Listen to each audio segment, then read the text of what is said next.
तो हेलो दोस्तों, आज हम बात करेंगे कॉमेडी सर्वाइवल मूवी के बारे में जिसका नाम है केस डिपार्ट।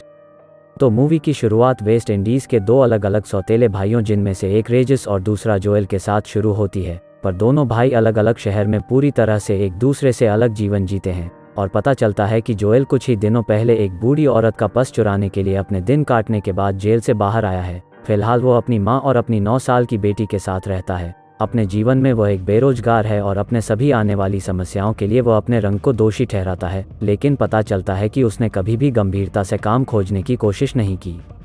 दूसरी ओर रेजिस एक दूसरे जाति का व्यक्ति है और उसकी शादी एक गोरी महिला से हुई है और उसके साथ उसकी 9 साल की एक बेटी भी है। वह एक धनी शहर में रहता है और समाज में उसने अच्छी तरह से अपनी पहचान बनाई है। रेजिस एक टाउन हॉल में कार्यरत है और मेयर के सहायक के रूप में काम करता है।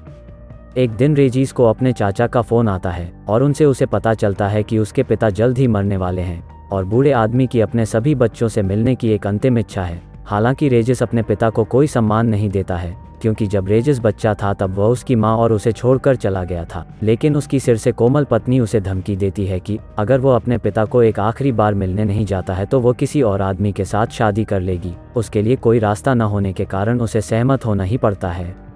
अगले दिन रेजिस अपने शहर के लिए निकल पड़ता है जहां उसके पिता रहते हैं, लेकिन हवाई अड्डे पर वह जोएल से मिलता है और पता चलता है कि उसे भी फ़ोन आया था जिस कारण वह भी पिता से मिलने जा रहा है। कई सालों से एक दूसरे से संपर्क से बाहर रहने वाले भाइयों ने उस समय अपने मतभेदों को एक तरफ रख दिया और एक साथ एक टैक्सी किराए पर ली और अब वे टैक्सी में सीधे अपने पिता के घर के रास्ता पकड़ लेते हैं। रेजिस जोएल को उसके सफल जीवन के बारे में सब कुछ बताता है, जबकि जोएल अपनी असफलताओं को शर्मिंदगी से ढकने के लिए झूठ पे झूठ बोलता है। अपने पिता के घर पहुंचने पर उन्हें कई सौतेली बहनों से मिलवाया जाता है। पता चला कि उनके पिता ने उनकी जवानी में दुनिया भर में उद्यम मचाया था, जिस कारण बहुत सारी महिलाओं के साथ उनके संबंध थे। तब हमें यह पता लगाने में समय नहीं लगता कि जोएल और रेगिस की त्वचा का रंग अलग अलग क्यों है। अपने इकलौते 2 बेटों को अपने सामने देखकर बूढ़े की आंखें चमक उठती हैं और मरने से पहले वो रेजिस और जोएल को बताता है कि उन्हें एक महान खजाना विरासत में मिलने वाला है। यह सुनते ही दोनों भाइयों को यकीन नहीं होता कि उन्होंने अभी क्या सुना है और वे खजाने के बारे में सुनने के लिए कान में तेल डालकर बेसब्री से इंतजार करते हैं, लेकिन कुछ कहते हुए उनके पिता चले जाते हैं। हालांकि उन्हें विरासत के रूप में जो कुछ मिलता है वो उनकी रिहाई का एक दस्तावेज है जो उनके पूर्वजों को मिला था। यह दस्तावेज उनके मालिकों द्वारा कुछ असामान्य काम करने के लिए कुछ गुलामों को सौंप दिया गया था। रेजिस और जोएल के पूर्वजों को वेस्ट इंडीज़ में गुलामी को कानूनी रूप से ख़त्म करने से बहुत पहले स्वतंत्रता दी गई थी। हालांकि दोनों भाई उस दस्तावेज के बारे में चिंतित नहीं है कि क्या खोकर उन्हें यह पाया है, जिस कारण वो उसे एक कागज़ का टुकड़ा कहते हुए वे उनकी विरासत का अपमान करते हैं और दोनों उसे एक खजाना कहते हुए उस पर हंसते हुए उनके पिता की बहन के सामने कागज़ को फाड़ देते हैं। लेकिन तब बूढ़ी औरत उन्हें देख क्रोधित हो जाती है और इसलिए वह दोनों को सबक सिखाने का फैसला करती है। तब वह उन पर धुआं छोड़ते हुए जादू करती है और उन्हें 17वीं शताब्दी में वापस भेजती है, जहां गुलामी अभी भी शुरू है। अगले सीन में जब रेगिस और जोएल जागते हैं तो एक खुले मैदान में खुद को नीचे सोए हुए पाते हैं। जल्द ही दोनों आश्चर्य करते हैं कि क्या हुआ है। कुछ डरे हुए काले लोग भागते हुए दिखाई पड़ते हैं। बहुत जल्द जोएल भी उन्हें देख भागने लगा है, लेकिन तभी 2 गुलाम शिकारी आते हैं और दोनों भाइयों को पकड़ लेते हैं और फिर उन्हें एक गुलाम लोगों के बाजार में ले जाया जाता है, जिसके बाद दोनों भाइयों के चेहरे देखने लायक है और पकड़े हुए सारे लोगों पर वनभेद के कारण उनकी गुलाम के लिए बोली लगाई जाती है, जिसमें गुल्मों को अच्छे से परखा जाता है। कुछ समय बाद भी दोनों भाइयों पर कोई खास बोली नहीं लगाता है, जिस कारण दोनों भाई अपना शरीर ताकत से भरपूर दिखाने की कोशिश करने लगे हैं, क्योंकि अगर उन्हें कोई नहीं खरीदता तो उन्हें मार डाला जाएगा।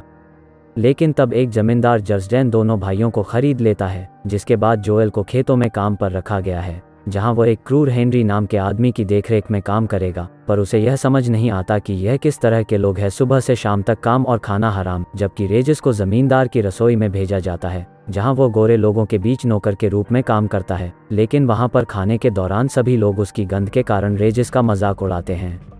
रात होते होते जल्द ही भाइयों को पता चलता है कि वे वास्तव में 1780 में आ चुके हैं और यहाँ पर गुलामी अभी भी सब पर हावी है। पर अब जोएल वहाँ से भागने का प्लान बनाने लगता है, लेकिन बाहर आते ही दोनों क्रूर हेनरी से भी डर रहे हैं। तब रेजिस कुछ देखते हुए वहाँ से भागकर चला जाता है, लेकिन अपने भाई को असली मर्द किसे कहते हैं यह दिखाने के लिए जोएल वहीं रुकता है। लेकिन अगले दिन गुलामों को एक पादरी की बात सुनने के लिए मजबूर किया जाता है। जो उन्हें एक नकली बाइबल पढ़ता है और बताता है कि कैसे काले लोगों को गोरों के उपदेश का पालन करना चाहिए, लेकिन उन्हें यह पता नहीं है कि दोनों भाई भी गोरों के अलावा पढ़ सकते हैं। तब वे बाइबल से सहमत होने से इनकार करते हैं। तब रेगिस ने पुजारी की किताब की एक पंक्ति पढ़कर सबको चौंका दिया, जिसमें सबको एक समान हक की बात होती है। बाद में जोएल देर से मैदान में आता है और बताता है कि कल से वो हल्का नहीं हो पा रहा है, पर देर से आने के कारण वो हेनरी की चपेट में आ जाता है। और अब जोएल हेनरी की यातना और व्यवहार से तंग आकर जोएल मिट्टी चेहरे पर लगाकर इन जालिमों से बचने के लिए दौड़ता है, लेकिन अंत में एक पोल पर अपना सिर मारता है और खुद को नॉकआउट कर लेता है। जल्द ही उसकी हरकतों से वो अब सबके सामने है, जिसमें वो पहले सभी को देखते हुए वो स्वतंत्रता और समानता का नारा लगाता है, लेकिन जैसे जैसे और मार मिलता है वह गोरों को गाली देना शुरू करता है, जिस कारण हेनरी उसके पीठ पर पेंटिंग बना देता है। लेकिन उस रात रेगिस को महाशय के कार्यालय में बुलाया जाता है, जहां उसकी पढ़ने की क्षमता को स्वीकार किया जाता है। एक स्मार्ट गुलाम होने के लिए जमींदार उसकी प्रशंसा करता है और उसे हेनरी के साथ अन्य गुलामों को नियंत्रित करने का अधिकार देता है।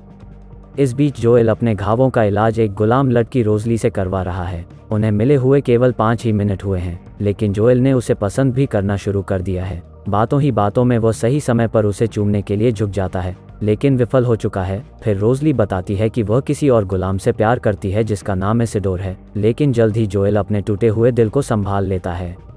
अगले दिन रेजिस अपना नया काम शुरू करता है, जिसमें गुलामों को उनका काम करने का आदेश देना है। तब जोएल अपने भाई को गोरों की तरह काम करते देखकर चौंक जाता है और फिर से सोने लगता है, लेकिन रेजिस जोएल को पानी से भरी हुई बाल्टी समझकर उस पर डालता है, लेकिन जोएल को पता है कि वो उसका रात का पेशाब था।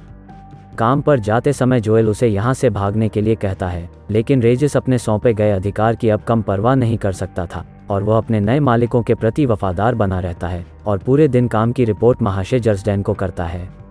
आखिरकार गोरे परिवार में सभी को रेजिस की पढ़ने की क्षमता के बारे में पता चल जाता है और वो उसे कम आंकते हुए उसका मजाक उड़ाने लगते हैं। वे इस बात का भी मजाक उड़ाते हैं कि वो पियानो बजा सकता है या नहीं, लेकिन अब सभी को आश्चर्यचकित करते हुए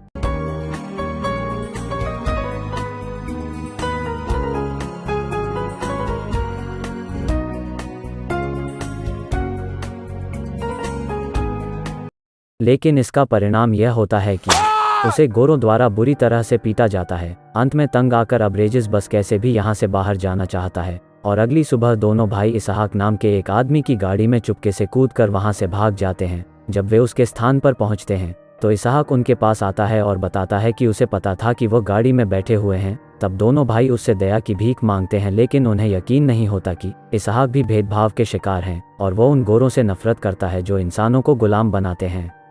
जल्द ही जमींदार के नमूने 2 भाइयों की तलाश में इसहाक के घर पहुंच गए हैं, लेकिन इससे पहले कि वे पकड़े जाते रेजिस और जोएल ने इसहाक को वहां से अलविदा कहते हुए पिछले दरवाजे से भागने के लिए कहा, जिसके बाद जल्द ही वे समुंदर के किनारे पर अपना रास्ता बनाते हैं, जहां वे एक पुरानी नाव को लेते हैं और समुद्र में नमूनों को भाल में जाओ कहते हुए निकल जाते हैं। लेकिन कुछ देर बाद वे एक जहाज के अंदर हैं, जिनमें वह देखते हैं कि यहाँ पर गुलामों को फिर से नीलामियों में ले जाने के लिए इस जहाज़ का उपयोग किया जाता है और उन्हें यहाँ पर कैद किया जाता है, जिससे दोनों भाई फिर से एक दूसरे को देखने लगे हैं।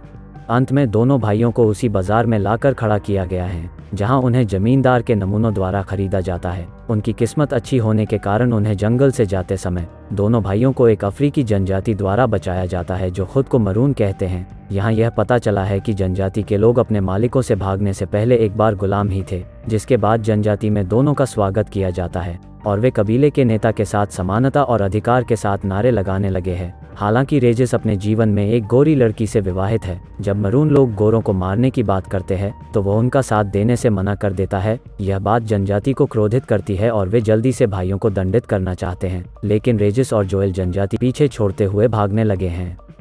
अगले दिन दोनों खुद को एक अजीब जगह पर पाते हैं, जहां वे अपनी बुआ को देखते हैं, जिन्होंने उन पर जादू कर दिया था। भाइयों को जल्द ही एहसास हो गया कि उन्होंने ही दोनों को यहाँ पर भेजा था। तब गुस्से में वो उसे जादू हटाने के लिए कहते हैं और बदले में बताते हैं कि वे इसके लिए कुछ भी करेंगे।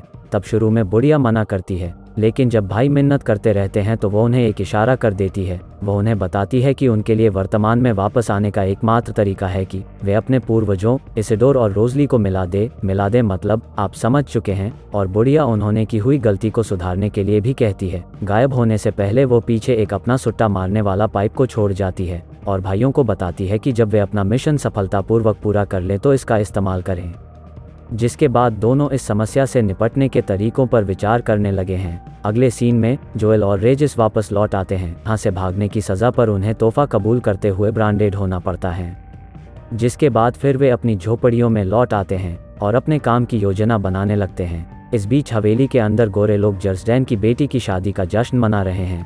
इस खास अवसर का मौका उठाते हुए भाई गुलामों के लिए अपनी की एक पार्टी का आयोजन करते हैं। वे नशे में धुत इसिडोर और रोज़ली के बीच के रोमांस को देखते हैं, लेकिन देखते हैं कि इसिडोर रोज़ली के साथ कोई मैच खेलना नहीं चाहता। बाद में दोनों भाई उनके पास जाते हैं जब इसिडोर और रोज़ली बिना मैच खेले ही सो रहे होते हैं। तब दोनों भी उनके मैच को उनके जरिए पूरा करते हैं। एक बार ऐसा करने के बाद अब उन्हें यकीन हो गया है कि वहाँ अब उनका मिशन पूरा हो गया है, यह मानते हुए कि वे अब जब चाहें घर जा सकते हैं। लेकिन अब किसी हीरो की तरह भाइयों ने गोरों से बदला लेने का फैसला किया है और जल्द ही वे हवेली में आने लगे हैं। वहां पर आने के बाद वे सभी को अपमानित करते हैं और जोएल जर्सडैन की बेटी को चूमता है, जबकि रेज एक गोरे व्यक्ति को थप्पड़ भी मार देता है। पर तभी अचानक हेनरी बंदूक लेकर कमरे में घुस जाता है और भाइयों को धमकाता है। लेकिन अब उसे देख रेजिस और जोएल उस पर हंसने लगते हैं, क्योंकि अब वे पाइप का उपयोग करने के लिए आगे बढ़ते हैं। लेकिन जब वे उस पाइप का इस्तेमाल करते हैं तो कुछ नहीं होता है और दोनों को ऐसा लगने लगा है कि बुआ ने जो जादुई पाइप दिया था वो एक साधारण पाइप में बदल दिया गया है। जिसके बाद उनके कर्मों के कारण उन्हें पिंजरे में बंद कर दिया जाता है और अगले दिन उन्हें फांसी की सजा सुनाई जाती है। तब उस रात दोनों भाई भावुक हो जाते हैं और अपने पहले के जीवन पर विचार करने लगते हैं। रेजिस अपनी शादी के बारे में बात करता है, जबकि जोएल कबूल करता है कि वह एक जिंदगी से हारा हुआ बंदा है और साथ में बेरोजगार भी है। कुछ घंटों के बाद जैसा कि भाई अभी भी एक दूसरे के प्रति सहानुभूति रखते हैं, हेनरी आता है और उन्हें उस खेत में ले जाता है जहां उन्हें फांसी दी जानी चाहिए।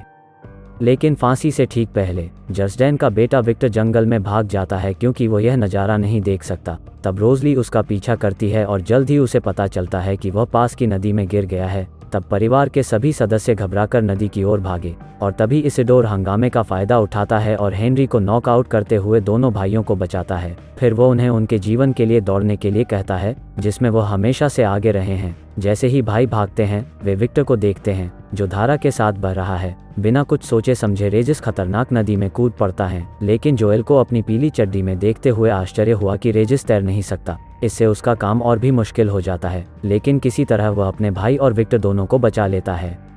जिसके बाद अपने बेटे की जान बचाने के लिए भाइयों के आभार में जर्सडैन ने उन्हें आज़ाद कर दिया है और अब सौतेले भाइयों को भी रिहाई के उसी दस्तावेज से सम्मानित किया जाता है जो उन्हें उनके गुजरे हुए पिता द्वारा दिया गया था। हालांकि अपनी मुक्ति और पुरस्कार को स्वीकार करने के बजाय वे जर्सडैन से इसिडोर और रोज़ली को यहाँ से मुक्त करने और उन्हें दस्तावेज देने के लिए कहते हैं। जमींदार जर्सडैन को उनकी यह बात सुनकर अजीब लगता है, लेकिन फिर भी वह उनसे सहमत है। इस तरह भाइयों ने इसिडोर और रोज़ली को मुक्त करने में कामयाबी हासिल कर ली है, लेकिन वे अभी भी नहीं जानते हैं कि जादुई पाइप कहाँ मिलेगा जो उन्हें आधुनिक समय में वापस आने में मदद करेगा। दिन बीतने के साथ वे धीरे धीरे यह स्वीकार करने लगते हैं कि वे अपने समय पर कभी नहीं लौट सकते।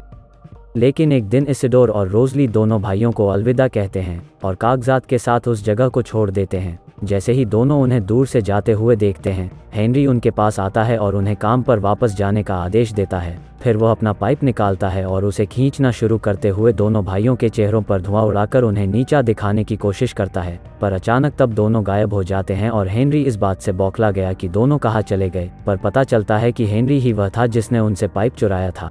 अगले सीन में भाई वापस वर्तमान में लौटते हैं, जहां वे अपनी बुढ़िया को अपने बगल में देखते हैं और उसके हाथ में मूल दस्तावेज हैं। जिसके बाद रेजिस और जोएल राहत महसूस करते हैं, क्योंकि इस दौरान कई महीने बीत गए हैं। कुछ दिनों बाद जोएल को एक कंस्ट्रक्शन साइट पर एक नौकरी मिलती है, जहां वह अभी भी कम वेतन के बारे में शिकायत करता है और इसका संबंध उसके काले होने से जोड़ता है। इस बीच रेजिस टाउन हॉल में अपने काम पर लौट आता है। एक दिन जब वह अपना काम खत्म करते हुए जाने वाला होता है तो उसका बॉस वेस्ट इंडीज के लोगों पर मजाक उड़ाता है। पर रेजिस अब वह व्यक्ति नहीं रहा जो वह एक बार था, जिस कारण वह उसका भी गंदा मजाक उड़ाकर वहां से चला गया है। इसके बाद सीन को रेगिस और उसकी दिमाग से कोमल पत्नी के साथ और जोएल और उनकी बुआ के साथ रेगिस के लिविंग रूम में बातचीत करने के दौरान दिखाया गया है। लेकिन दोनों देखते हैं कि उनकी बेटियों के बीच के झगड़े ने उनके रिहाई के दस्तावेज को फाड़ दिया है, जिससे रेजिस और जोएल चिल्लाते हुए अपनी बेटियों की ओर भागते हैं। और इसी के साथ यह मूवी ख़त्म होती है। बने रहने के लिए लाइक करें और चैनल को मदद करने के लिए सब्सक्राइब। तो मिलते हैं अगले वीडियो में। Thank you.